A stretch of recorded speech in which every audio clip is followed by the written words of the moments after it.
Télescope intraoculaire, c'est une technologie qui a été développée aux États-Unis et en Europe. Ça a pris un certain temps avant que la technologie se développe. C'est un peu compliqué de faire de la miniaturisation de ces instruments optiques.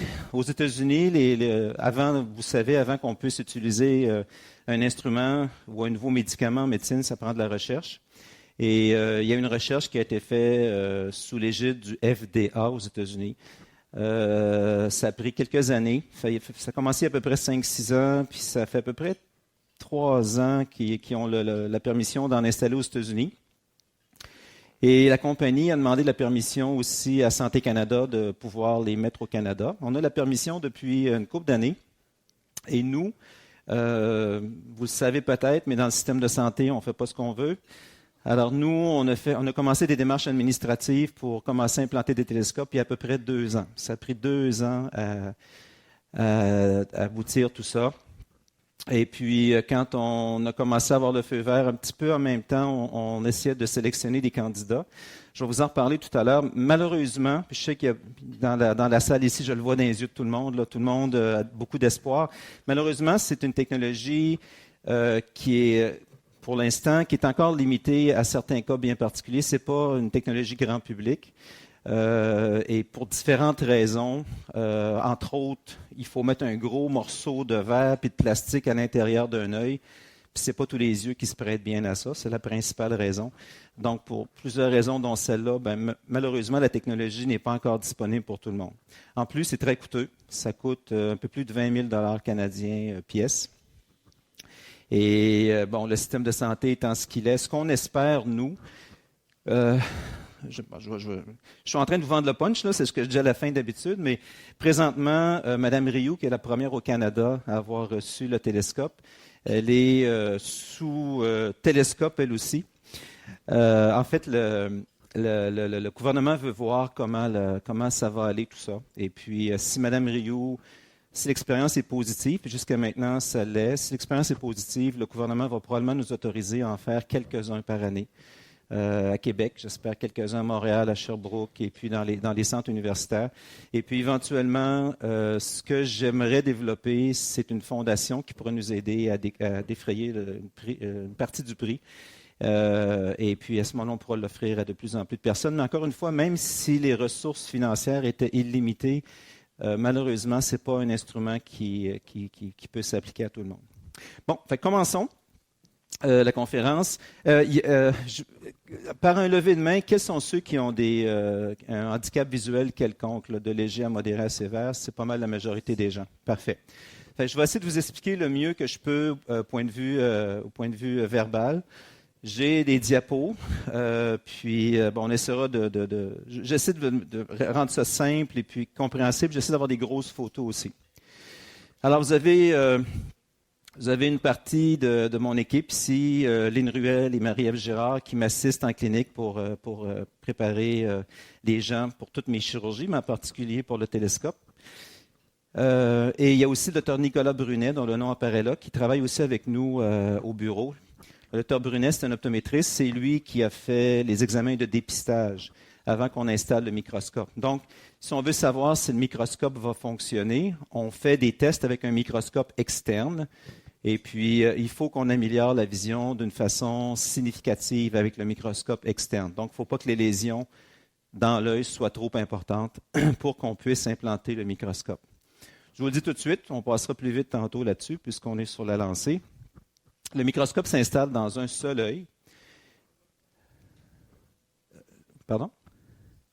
Le microscope s'installe dans un seul œil et il faut que l'autre œil ait un bon champ visuel périphérique. Comme vous le savez probablement, il y a 2 visions dans l'œil. Il y a la vision centrale, pour ceux d'entre vous qui souffrent de dégénérescence maculaire, puis c'est peut-être la majorité des gens qui sont ici. La vision centrale, c'est la vision fine qui nous permet de reconnaître les visages, qui nous permet de lire. Mais il y a aussi une vision périphérique. La vision périphérique, c'est la vision qui est autour, qui nous permet de voir les camions qui arrivent de côté quand on traverse la rue. Alors, le télescope, c'est un instrument qui a été développé pour les pertes de vision centrale, comme dans la dégénérescence maculaire. On le met dans un seul œil. On le met dans l'œil où on peut avoir le plus d'amélioration de la vision centrale. On n'en met jamais deux. Le deuxième œil nous sert pour la vision périphérique. Alors, ça veut dire que si on mettait un télescope dans les deux yeux, imaginez-vous se promener avec une paire de jumelles en permanence. On ne voit pas les bords de chaîne de trottoir, puis on ne voit pas les enfants qui ont laissé leur bicycle dans la rue. Donc, ça prend un œil pour la vision périphérique. Et puis, Mme Rioux pourra vous en parler tout à l'heure. Un des challenges de la réhabilitation, parce que c'est bien beau mettre le télescope dans l'œil, mais il faut s'habituer à fonctionner avec ça. On a un télescope en permanence dans l'œil. Un des challenges de la réhabilitation, c'est de s'habituer à fonctionner avec une grosse image dans un œil, puis une image de grosseur normale, mais avec le champ visuel périphérique de l'autre. Fait que là, j'ai mis l'essentiel des informations. On va mettre un petit peu de chair autour de l'os maintenant. Alors ça, c'est un œil. Donc, il y a une cornée ici. La cornée, c'est la fenêtre en avant de la partie colorée de l'œil qui s'appelle l'iris. Et en arrière de l'iris, il y a une lentille qu'on appelle le cristallin. C'est ce qui fait les cataractes. Quand on implante le microscope, on fait une opération de cataracte, mais plutôt que de mettre une lentille intraoculaire comme ce qu'on fait habituellement, c'est là qu'on installe le télescope. Alors là, vous avez, quand nous, on regarde à l'intérieur de l'œil, on voit la rétine, qui est la membrane qui voit la lumière dans l'œil. On voit le nerf optique ici avec les vaisseaux sanguins qui entrent et qui sortent du nerf optique. Et la macula est la partie centrale de l'œil. Donc, la dégénérescence maculaire, c'est la macula qui arrête de fonctionner de façon normale. Alors ça, c'est un bel œil normal, avec une belle macula normale. Dans les cas de dégénérescence maculaire, il y a une atrophie de la macula. On voit ici que la macula a perdu ses couleurs. On voit qu'il y a du tissu cicatriciel. Alors, c'est ce qui fait qu'on n'a pas notre vision centrale, mais le reste de la rétine est en santé et le reste de la rétine nous donne la vision périphérique. Alors, je ne vous apprends rien si vous souffrez de dégénérescence maculaire. Ça, c'est ce qu'on voit normalement quand il n'y a pas de dégénérescence maculaire. Et avec la dégénérescence maculaire, on perd la partie centrale de la vision. Alors, il y a des lentilles qu'on peut utiliser en optique, en ophtalmologie, en optométrie. Il y a deux principaux types de lentilles. Il y a des lentilles convergentes. Ça, c'est les loupes que vous utilisez. C'est les loupes que vos enfants puis vos petits-enfants utilisent pendant l'été pour concentrer les rayons du soleil sur une feuille de papier puis mettre le feu dans une feuille de papier. Il ne faut pas faire ça sur un ver de terre. C'est méchant.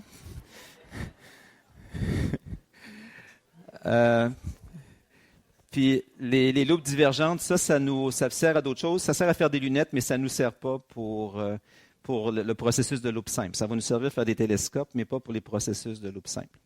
Fait que ça, c'est justement, c'est pas un ver de terre, c'est une sauterelle.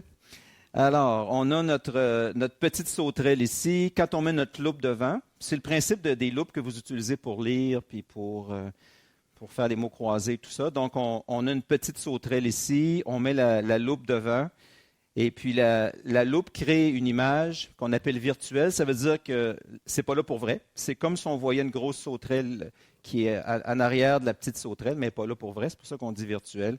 Alors, ça nous aide à grossir l'image de la sauterelle et à la voir. Ça, c'est les loupes que vous utilisez. Bien sûr, il ne faut pas utiliser au soleil, comme je vous disais tantôt, pour ne pas chauffer la petite sauterelle puis la faire griller. Bon. Les télescopes, ça a été développé il y a plusieurs centaines d'années, dans le temps de Galilée, puis dans le temps de ces gens-là, qui ont été excommuniés d'ailleurs. Les télescopes, on a deux. Ça représente une lentille. C'est comme une loupe. Il y a une loupe là, puis il y a une loupe là. Puis vous vous souvenez peut-être, vous savez peut-être intuitivement, quand on prend de la lumière qui vient de très loin, puis on la fait passer à travers la loupe, les faisceaux de lumière se concentrent à un endroit. C'est comme tout à l'heure la loupe pour faire brûler un bout de papier. Donc, le soleil est par là, puis le soleil il passe à travers la loupe, puis il vient se concentrer là. Maintenant, si on met une autre loupe de l'autre côté, puis on fait correspondre, on appelle ça ici la distance focale.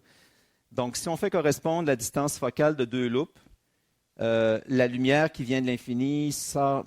Autrement dit, il se produit un phénomène où la lumière, il n'y a quasiment pas de distorsion dans la lumière, mais ça crée un grossissement. C'est le principe des télescopes. Ça prend au moins deux loupes, on peut en mettre plus, pour faire le grossissement. Alors, il y a deux types de télescopes. Ici, on a une lentille En tout cas, il y a des lentilles plus, des lentilles moins. Les lentilles plus, c'est les lentilles qui font converger les rayons de lumière. Fait qu'ici, on a une lentille plus plus. C'est comme deux loupes, une en arrière de l'autre. Et c'est le fameux télescope astronomique. Ça fonctionne, ça grossit les objets, ça grossit les images, mais l'image est inversée. Alors que le télescope qui a été inventé par Galilée, il y a une lentille plus d'un côté, une lentille moins de l'autre. Et ça grossit l'image, mais l'image reste du même sens. Fait que tous les télescopes que vous utilisez, j'espère, sont des télescopes galiléens, où quand vous grossissez l'image reste inversée. Sinon, si vous inversez l'image, ben, il faut lire à l'envers, puis il faut regarder la télévision à l'envers, puis ce qui n'est pas pratique. Bon, ça, on passe là-dessus. C'est une forme compliquée de télescope avec plusieurs lentilles. Donc, dans ce qui est utilisé présentement pour les aides visuelles, ben, il y a les loupes simples, comme celles qu'on utilisait pour regarder la sauterelle tout à l'heure. Et il y a les télescopes. Il y a des petits télescopes que vous tenez en main. Il y a des télescopes qui sont intégrés dans les lunettes. Et puis, on peut même aller à un processus de grossissement un peu différent qui est la télévisionneuse. Alors, le télescope intraoculaire, ben, c'est comme une aide visuelle, mais qui est inséré dans l'œil et puis qui est là en permanence. Donc, c'est comme si vous aviez votre petit télescope pour voir, mais il est en permanence dans votre œil. Bon, pour Mme Rioux, je peux en parler, ça a été largement publié, là, je ne dévoile rien. Mme Rioux, c'est une dame qui... Je peux en parler? Ça a été publié dans les journaux. C'est une dame qui souffre de Parkinson. Elle a eu un implant intracérébral pour son Parkinson, mais il reste quand même un peu de tremblement résiduel. Fait que pour elle, s'ajuster, elle pourrait vous le raconter tantôt, mais ce n'est pas idéal, là, travailler avec des loupes externes pour la manipulation fine et tout ça. Donc, son télescope, c'est la candidate parfaite pour avoir ça. Son télescope, elle l'a dans son œil en permanence, donc ça limite pour elle le besoin d'avoir des activités d'ajustement pour utiliser les télescopes. Ça, c'est le télescope qu'on lui a implanté. C'est à quoi ça ressemble. Le tour, il y a une espèce de paroi en verre ici. Puis dans la paroi en verre, il y a toutes sortes d'éléments optiques. Puis les deux éléments optiques les plus importants, c'est ces deux lentilles-là. Il y a la lentille qui est en verre, c'est une lentille plus. L'autre, c'est une lentille moins, une lentille convergente, une lentille divergente. C'est ce qui fait le télescope galiléen. C'est ce qui fait que l'image va être droite. Dans tous vos télescopes que vous utilisez, il y a des systèmes qui ressemblent à ça. Dans les télescopes qui existent, il y en a plusieurs sur le marché, mais dans les télescopes qui existent, c'est probablement un des meilleurs ou le meilleur parce qu'ils ont eu le génie de laisser de l'air entre les différentes lentilles. Et pour ceux d'entre vous qui ont déjà remarqué, quand on met un bâton quelconque dans une piscine, le bâton a de l'air à recourber quand il passe dans l'eau. Alors ça, c'est parce qu'on passe de l'air vers l'eau. Donc, plus on passe d'un milieu qui est pas trop dur comme de l'air à un milieu qui est plus dur comme de l'eau ou comme du verre, plus les rayons de lumière courbent de façon importante. Fait que les autres télescopes qui ont été développés, ils fonctionnent dans l'eau de l'œil, qu'on appelle l'humeur aqueuse, alors que celui-là, ils ont gardé de l'air à l'intérieur. Donc, c'est un télescope plus efficace. Il peut grossir plus les objets. C'est à ça que ça ressemble. Grossi plusieurs fois. On voit le cylindre du télescope ici. Il y a des petites pattes ici. Ici, en fait, il y a comme des grosses pattes pour saisir le télescope. Puis il y a des petites pattes ici pour le mettre dans l'enveloppe qu'on vide quand on fait l'opération de cataracte qu'on appelle le sac capsulaire. Alors, ici, on compare une opération de cataracte régulière avec la grosseur de la lentille. Il y a une espèce d'enveloppe ici dans laquelle on met la lentille. Regardez la grosseur de la lentille régulière d'une opération de cataracte régulière comparée au télescope qui est à votre gauche. Regardez la place que ça prend dans un œil. C'est pour ça qu'on ne peut pas mettre ça dans tous les yeux. Les yeux qui sont trop petits, on ne peut pas le rentrer. Il n'y a pas de place. Alors, ce que ça fait le télescope, vous avez un patient ici avec une dégénérescence maculaire, avec une lentille normale, et puis le patient essaye de lire le mot chat en anglais, cat, C-A-T. L'image est inversée ici, pas parce que le télescope ne fonctionne pas bien, mais vous savez, dans l'œil, l'image est inversée.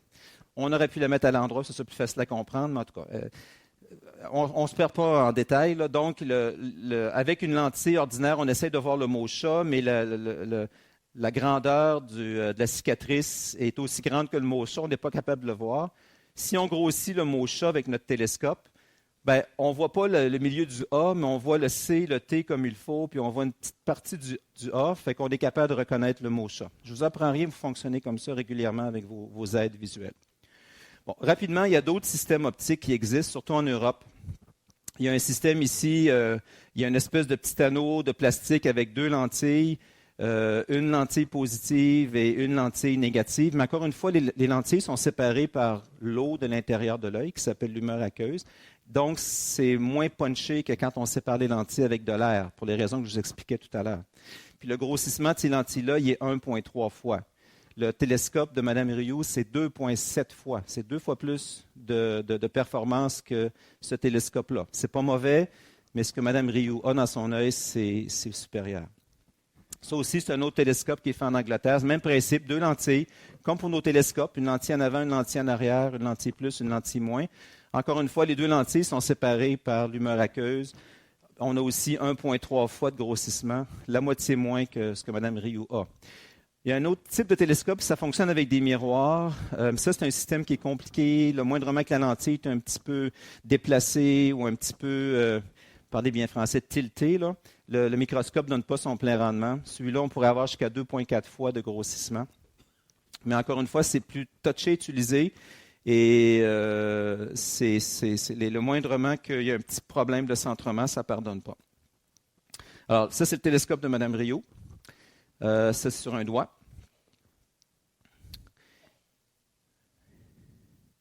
Bon, on passe rapidement là-dessus, mais je vous en ai parlé un petit peu tantôt. Il y a des contre-indications. Donc, il y a des patients qui ne se qualifient pas pour avoir ces télescopes-là. Tous les myopes de plus que 6 dioptries de myopie. Les hypermétropes de plus que 4. C'est parce que les yeux sont soit trop gros, soit trop petits. Donc, les longueurs axiales, c'est les petits yeux. Encore une fois, ça ici, la chambre antérieure, c'est l'espace qu'il y a en arrière, entre la cornée et la lentille. Il faut que ça soit assez grand pour pas que le télescope vienne frotter à l'intérieur de l'œil. Il y a d'autres maladies, dystrophie endothéliale, c'est des maladies de la cornée. Donc, il y a toute une foule de conditions de l'œil qui font qu'on ne peut pas mettre les télescopes. À la chirurgie aussi, il faut faire une très grande incision. Quand on fait une opération de cataracte, on fait des petites incisions de 2,4 mm, mais même 2,2 mm. Il faut ouvrir 12 mm, quasiment 6 fois plus grand. C'est une immense incision, puis il y a un danger à faire ça. Quand on ouvre aussi grand, il se peut que l'œil ne se comporte pas bien, il se peut que l'œil se mette à saigner en profondeur, puis ça peut donner toutes sortes de problèmes compliqués. Donc, c'est une opération qui va bien, puis la plupart du temps, on n'a pas de problème, mais il y a un risque à faire l'opération.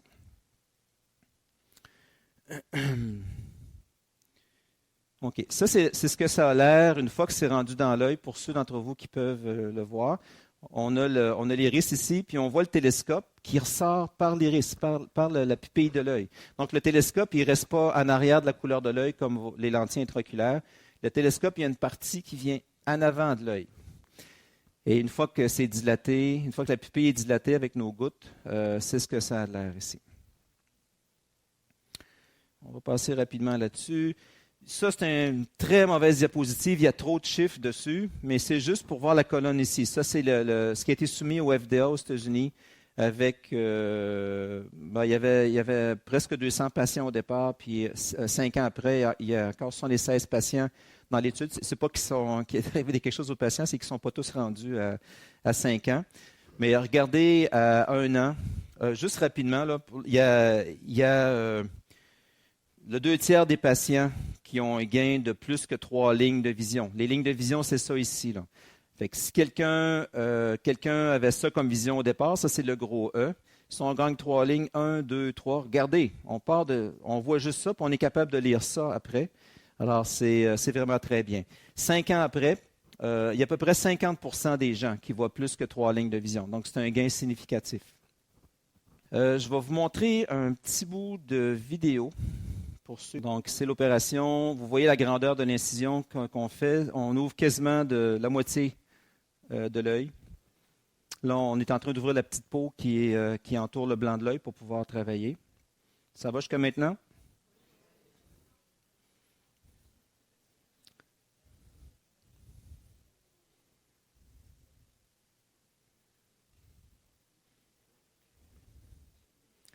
Alors, on va faire notre incision.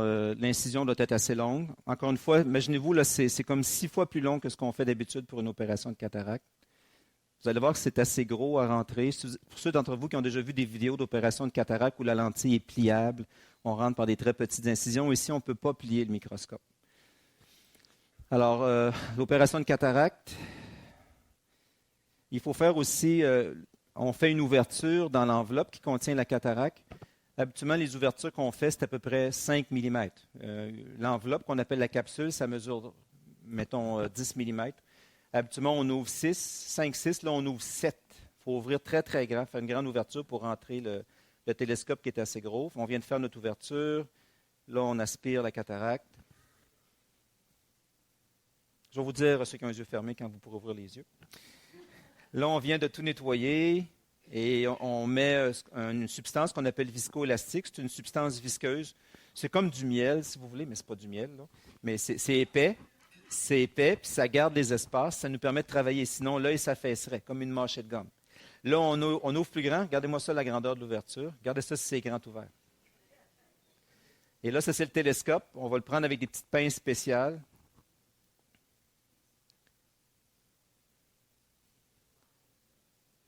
On l'inspecte pour être sûr qu'il n'y a pas de problème particulier. On va mettre du viscoélastique aussi, du miel synthétique à la surface. Là, il faut ouvrir la cornée. On va se mettre. On était 2 en salle d'opération pour faire ça. On avait besoin de 3 mains. Alors, deux mains qui tiennent chaque bord de la cornée. Regardez si on ouvre grand. Puis l'autre main qui rentre le télescope. Ça fait mal, hein? Madame Rioux, elle n'a pas dit un mot de l'opération. Elle était endormie. Oui, c'est ça. Oui. Là, non, on garde le sac. On le met dans le sac. Là, quand j'ai suivi le cours avec le chirurgien de Californie qui donne l'enseignement, là, la petite patte d'en haut, il faut la rentrer, puis elle a tendance à casser. Et après ça, ça a bien été. La petite patte n'a pas cassé. Donc, une fois que le télescope est à l'intérieur de l'œil, là, on fait des points de suture. C'est petit, les points, là, c'est la grosseur d'un cheveu, c'est du nylon 10-0. On fait des points de suture pour refermer. Et ben voilà, c'est pas mal ça. Pour préparer des patients pour l'opération, ben, c'est un travail d'équipe. Ça prend des collègues. Vous savez qu'un œil, c'est petit, mais on a différentes surspécialités. Moi, je suis spécialisé dans les maladies de la cornée, dans les opérations de la partie avant de l'œil. Il y a des gens spécialisés dans les maladies de la rétine. Donc, c'est souvent les gens qui vont vous traiter pour vos dégénérescences maculaires.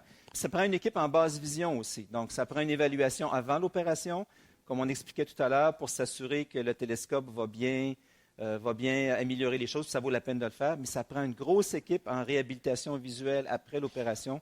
Mme Rioux et son conjoint pourront vous en parler tout à l'heure. Elle travaille fort présentement. L'opération a été faite en février, puis elle travaille encore fort pour la réhabilitation visuelle. La compagnie qui vend le télescope, il faut leur donner ça. Là, c'est une grosse compagnie américaine, mais écoutez, ils sont venus avec toute leur équipe dans la semaine entourant l'opération. Puis ils ont emmené leur personnel pour entraîner nos gens à faire les dépistages comme il faut, à aller voir les gens qui font la réhabilitation visuelle à l'IRDPQ, leur montrer les trucs. Qu'est-ce qui fonctionne le mieux, qu'est-ce qui ne fonctionne pas bien. Puis, donc, il y a un bon support avec tout ça. Puis c'est un bon produit. Ça, c'est les noms des gens qui nous aident, qui ne sont pas ici aujourd'hui, là, l'IRDPQ, puis Dr Brunet, qui est chez nous. Donc, écoutez, c'est une nouvelle technologie. Comme je dis, malheureusement, ce n'est pas encore disponible pour tout le monde, pour différentes raisons. Éventuellement, le produit va s'améliorer avec le temps. On va pouvoir le faire chez des yeux qui sont un peu plus challenging. Mais pour l'instant, on s'en tient aux yeux plus standards, là, où on sait qu'on a plus de chances que ça aille bien. L'outil a été développé pour améliorer l'autonomie visuelle, puis améliorer l'autonomie générale. Donc, pour que les gens, surtout les gens qui ont d'autres problèmes de santé, comme Mme Rioux qui souffre de Parkinson, pour que ces gens-là puissent devenir des gens plus fonctionnels dans la vie. J'aimerais ça que Mme Rioux, si vous êtes d'accord, vous explique un petit peu son expérience.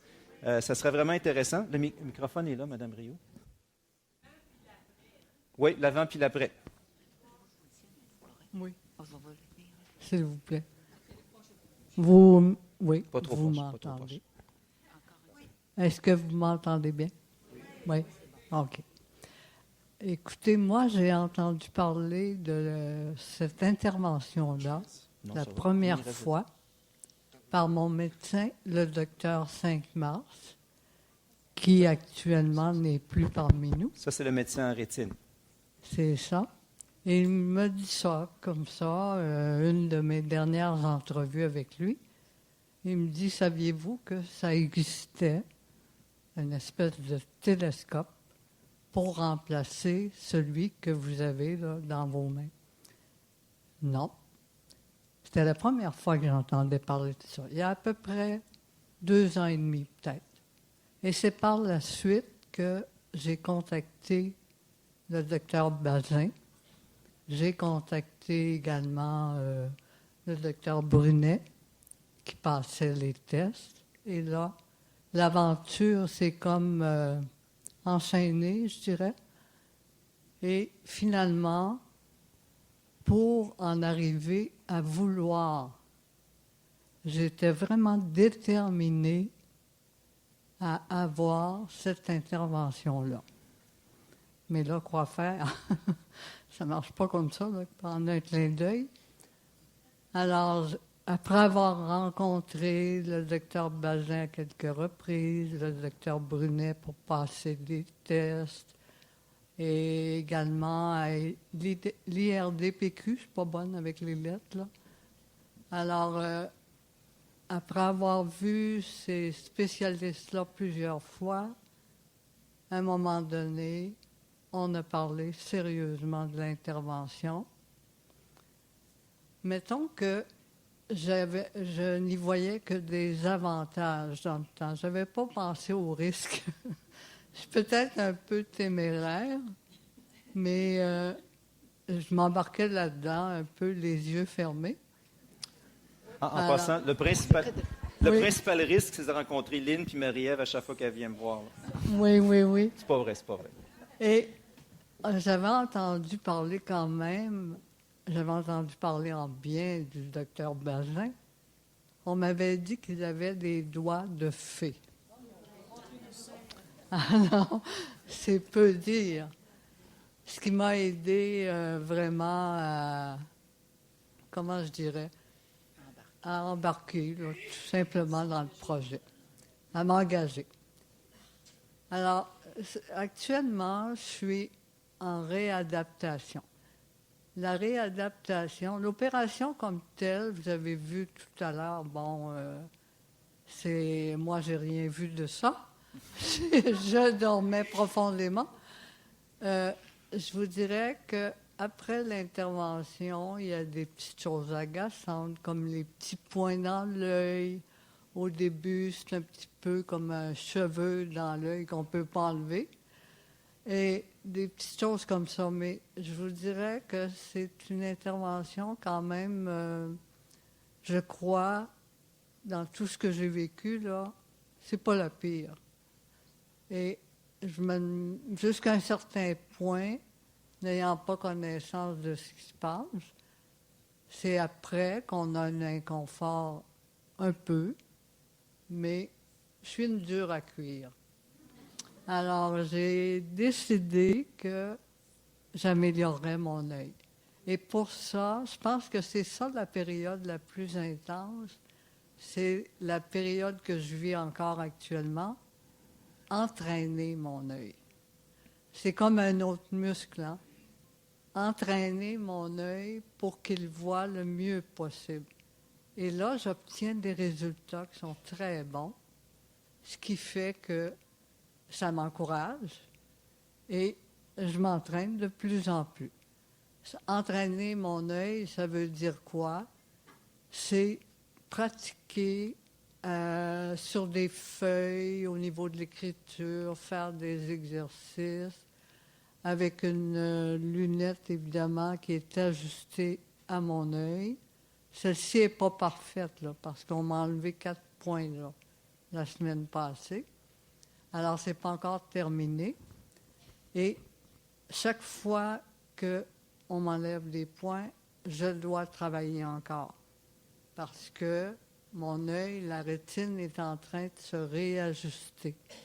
Pas la rétine, la cornée.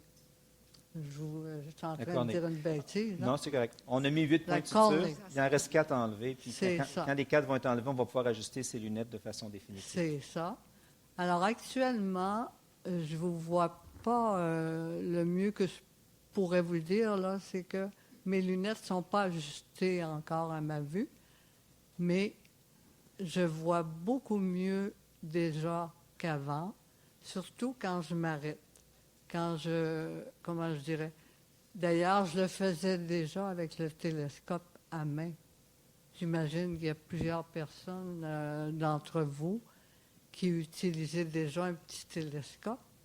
Et je pense que quand je vais être habituée complètement avec mon télescope dans l'œil, ça va être une merveille parce que c'est instantané.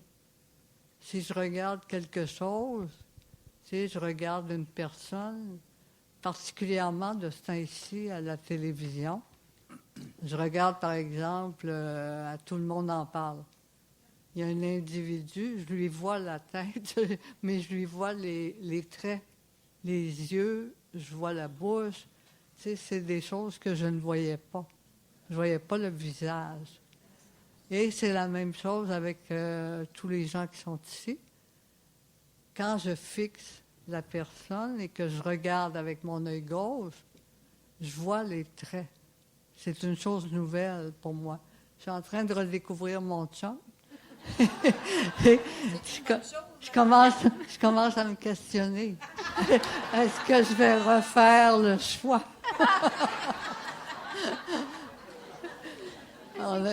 On a bien du plaisir avec ça. Mais quelque chose qui me tenait à cœur, et je me souviens de l'avoir dit dans une entrevue dès le début, c'est de voir le visage de mes petits-enfants. Ça, c'est un cadeau. Et à quelque part, quand je regarde ça avec du recul, je pense que ça répondait à mon objectif. Mettons qu'il n'est pas encore atteint tout à fait, mais ça va très bien. Mais il faut travailler fort. Ça prend des qualités. Je vous dirais la première, c'est un médecin qui me l'a dit. Il m'a dit, quel est votre principal défaut? J'ai dit, j'ai la tête dure. Il dit, vous êtes déterminé.